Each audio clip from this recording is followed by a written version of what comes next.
But I really grew up with this deep, deep appreciation for the outdoors and space and quiet, and really had this emotional connection. And then growing up in the UP, you are outside a lot learning about all kinds of things. You know, you're getting pulled out of bed at 2 a.m. to come look at the northern lights, and you know, you're hiking up, you know, different hills, and you know, walking down the trails of old logging.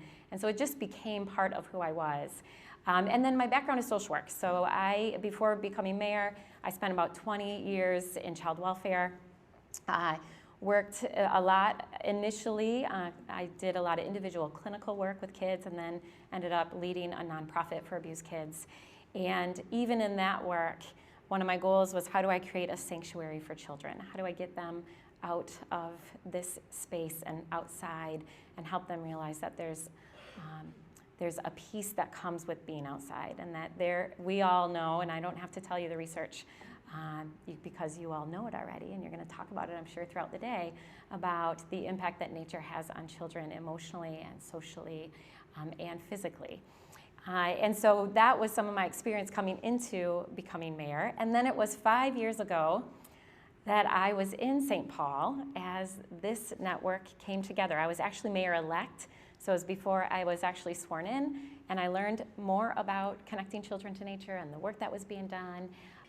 Heard from the mayor himself about the great work that they were doing and how he was able to integrate this as a priority into his administration.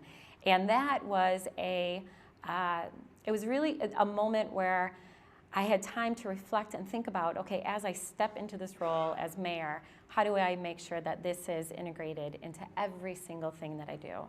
Whether it was around violence prevention or crime prevention or affordable housing or racial equity, how do I make sure that children and families are at the heart of that, but also that we're talking about the importance of connecting children to nature. So that's what I did.